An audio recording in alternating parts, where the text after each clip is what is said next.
তো hello guys, যারা SIR এর ফর্ম ফিল আপ করেছিলে, তো সবাই জানো সে ফর্মটা বেরিয়ে গেছে।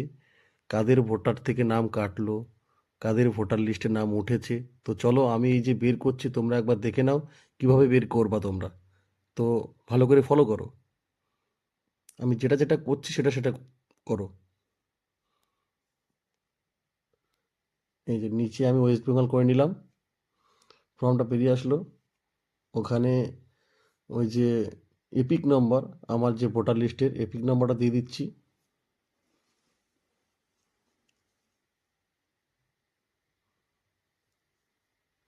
তো আমি মাঝে মধ্যে ভুলে যাচ্ছিলাম যে আমার এপিক নাম্বার কত, মানে আমি শুয়ে শুয়ে ট্রাই করছিলাম, ঠিক আছে।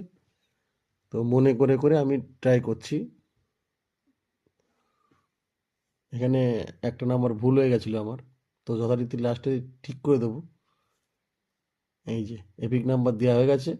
এবারে যে কোড আসবে, কোড এই যে উপরে যে লেখা আছে Y87, এই কোডটা নিচেই টাইপিং করতে হবে।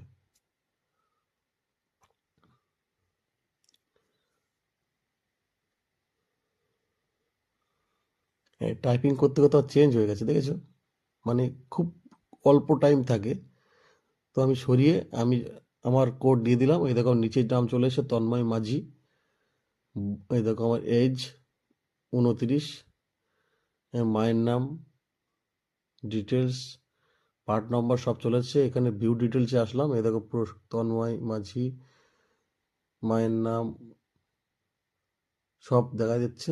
তো এইভাবে যারা নিজের ফোন থেকে বের করতে চাও এসআইআর এর ফর্ম ফিল আপ করার পরে যে রেজাল্টটা, এইভাবে তোমরা নিজেরাই ঘরে বসে বের করতে পারবে। তো ভিডিওটা যাদের দরকার তারা দেখে নিও।